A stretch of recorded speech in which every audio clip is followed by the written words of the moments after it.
Ever wondered how your body decides whether to store energy or burn it, and why that matters for MCAT passages? Metabolic regulation isn't just memorizing pathways, it's understanding how hormones, energy states, and organs coordinate in real time. In this video, we'll connect glycolysis, gluconeogenesis, and the TCA cycle into one big picture, so you can predict what happens in fed versus fasting states and answer those tricky integration questions with confidence. Metabolic pathways are regulated by energy charge, with ATP inhibiting catabolic pathways and activating anabolic pathways, while AMP and ADP signal low energy and stimulate catabolism. The concept of energy charge is central to understanding how the body decides whether to break down molecules or build them up, and you can think of ATP as the cell's currency of energy. When ATP levels are high, the cell is essentially wealthy and does not need to generate more energy, so it downregulates catabolic pathways like glycolysis and the citric acid cycle, while promoting anabolic processes such as glycogen synthesis and fatty acid synthesis. In contrast, when ATP is depleted and AMP or ADP levels rise, this signals an energy deficit, triggering catabolic pathways to produce more ATP. A key enzyme illustrating this is phosphofructokinase, 1-inch glycolysis, which is inhibited by ATP and activated by AMP, making it a classic example of allosteric regulation. On the MCAT, you are often asked to predict what happens to pathway flux when energy levels change. So remember the simple mnemonic ATP equals abundant, turn off production, and AMP equals alarm. Make power. This concept also connects to AMPK, an energy sensor protein kinase that activates catabolic pathways and inhibits anabolic ones during low energy states. Understanding energy charge allows you to integrate multiple pathways and predict how cells respond under conditions like exercise, fasting, or high caloric intake, making it a high-yield framework for metabolic regulation questions. Hormones such as insulin and glucagon coordinate whole-body metabolism by signaling fed and fasting states, respectively. Insulin is released from pancreatic beta cells in response to high blood glucose levels, such as after a carbohydrate-rich meal, and it promotes storage and utilization of glucose by stimulating pathways like glycolysis, glycogenesis, and fatty acid synthesis, while inhibiting gluconeogenesis and glycogenolysis.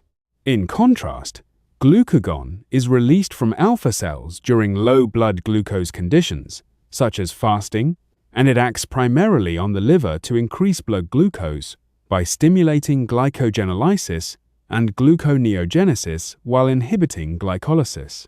A helpful way to remember this is insulin puts glucose in, glucagon gets glucose gone from storage. On the MCAT, you may be asked to predict how these hormones affect specific enzymes. For example, insulin activates phosphofructokinase 2, increasing fructose 2,6-bisphosphate and promoting glycolysis, whereas glucagon decreases this molecule to inhibit glycolysis.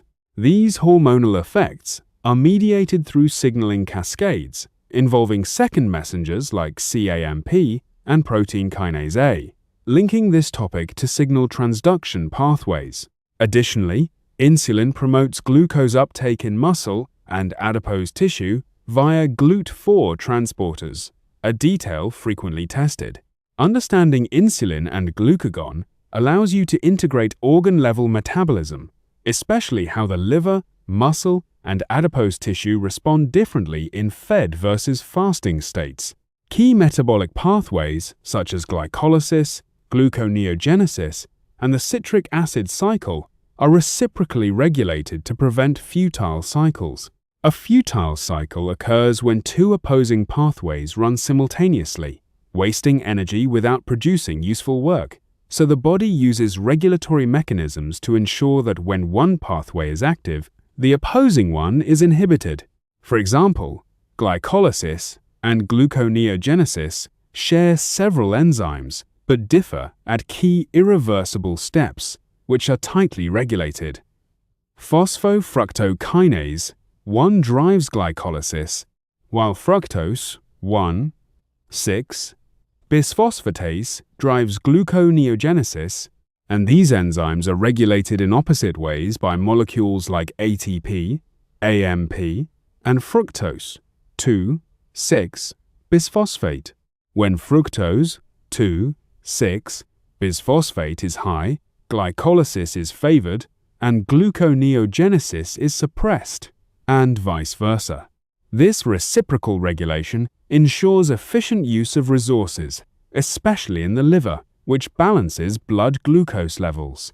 On the MCAT, questions often test your ability to recognize which pathways are active under certain conditions, such as fasting versus feeding, and to identify which enzymes are upregulated or downregulated.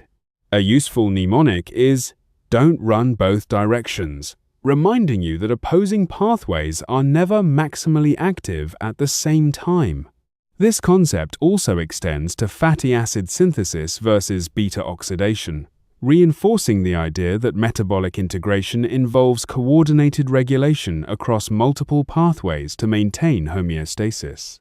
The liver plays a central role in integrating metabolism by maintaining blood glucose and distributing energy substrates to other tissues.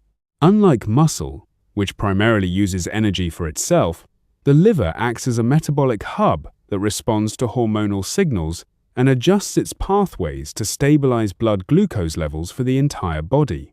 In the fed state, the liver takes up excess glucose and stores it as glycogen, or converts it into fatty acids for long-term storage, while in the fasting state, it breaks down glycogen and performs gluconeogenesis to release glucose into the bloodstream.